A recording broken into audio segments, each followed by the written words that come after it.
Hi hello welcome back to Moto and fun ಎಂಚಲಾರ್ ಪುರಾಕುಲ್ಲ ಇನ್ನು ನಾನು ರಿವ್ಯೂ ಮಾಡ್ತಂದಲ್ಲ R15 V3 ಅಂದೇನಿದ್ದಾರೆ ಮಾತಾಡಲ್ಲ V3 ಅತ್ತು VS ಇತ್ತದ ಮಾಡಲಿ BS6 ಇವಾಗ ನೆತ್ತ ನಾನು 1 ವರ್ಷದ ಎಕ್ಸ್ಪೀರಿಯನ್ಸ್ ಬಂತು. ಆಫ್ ರೋಡಿಗೆ ಮಾತ್ರ ಸಕ್ಕತ್ತುಂಡು ಗಾಡಿ. ಟೈರ್ ಲೈಟ್ ಆಗ್ತದೆ ಫಸ್ಟ್ ಫುಲ್ ಗ್ರಿಪ್ ಹಿಡಿತದೆ. ನಾನು ಕಬ್ಬಿನ ಇಲ್ಲಿಗೆ ಹೋಯ್ದೆ ಆಡ್ಲ ಐಟ ಒಂಚೂರ್ಲ ಡ್ರೈಗ್ ಆಗ್ತದೆ ಎಕ್ಸ್ಪೆನ್ಸ್ ಮಾತ್ರ ತಿಕ್ಕು ಕೊಡ್ತಿರ್ತೇನೆ ಅಂತ ವಿಡಿಯೋ ಮಾಡಿರ್ತೀನಿ.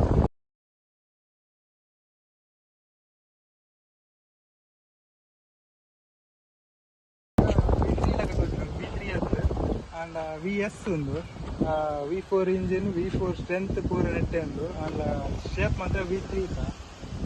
ಪ್ರೈಸಿಂಗ್ ಮಾತ್ರ V4 ಹೊಡೆದು ಒಂದು 4% ಕಮ್ಮಿ ಇತ್ತು. V3 ಲುಕ್ ಇತ್ತರ ಶೋರೂಮ್ ಉಂಟು. ಮೈಲೇಜ್ ಮಾತ್ರ same to same V3 mileage ಮುಲ್ಪುರತ್ತು ನೆಡಪುರ ಸ್ಕ್ರ್ಯಾಚ್ ಆಗ್ತದೆ. ಸ್ಕ್ರ್ಯಾಚ್ ಬೊಕ್ಕ ಯಾಕಿಂತ ಅಲ್ಲ ಮುಲ್ಪ ಸ್ಕ್ರ್ಯಾಚ್ ಆಗ ಒಂದು ಕೊಲ್ಲಿದ್ದು ಅವು ಕಾಂಡೆ ವರ್ಣ ನಾಯಾಡ ಕೆಲವು ಸರ್ತಿ ಮಗಡ್ದು ಆಂಡ ಎಂಕ್ ದಾಲ ಆಗ್ತದೆ ಬೈಕ್ ಮತ್ತು ಇನ್ಸೈಡ್ ರಿಪೇರಿಂಗ್ ಕೂಡ ಸ್ಕ್ರ್ಯಾಚ್ ರಿಪೇರಿಂಗ್ ಕೂಡ ಚೇಂಜ್ ಮಾಡ್ತಾರೆ. ಆಫ್ ರೋಡಿಂಗ್ಲ ಯೂಸ್ ಆಗ್ಬಿಟ್ಟು ಬೊಕ್ಕ ಆನ್ ರೋಡ್ಗ್ಲ ಬೆಸ್ಟ್ ಕ್ವಾಲಿಟಿ.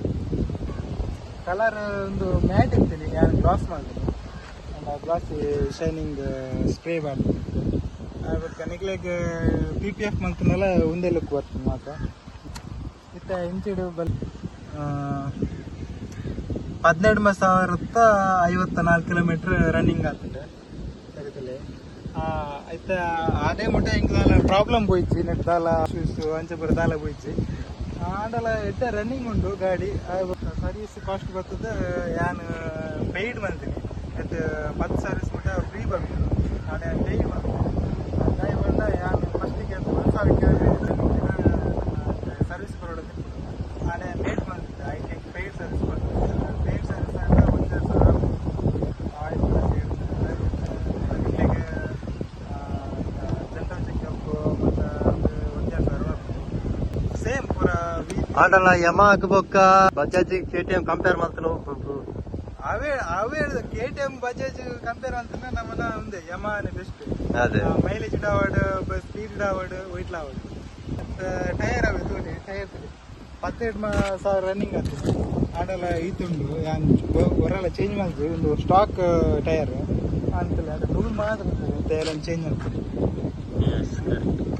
ಒಂದ್ಸರ್ಲ ಪ್ಯಾಚಿಂಗ್ ಆಗ್ತದೆ ದಾಲ ಆಗ್ತದೆ ಅವು ಸ್ಟಾಕ್ ಕಡೆ ಉಂಟು ಪೂರ.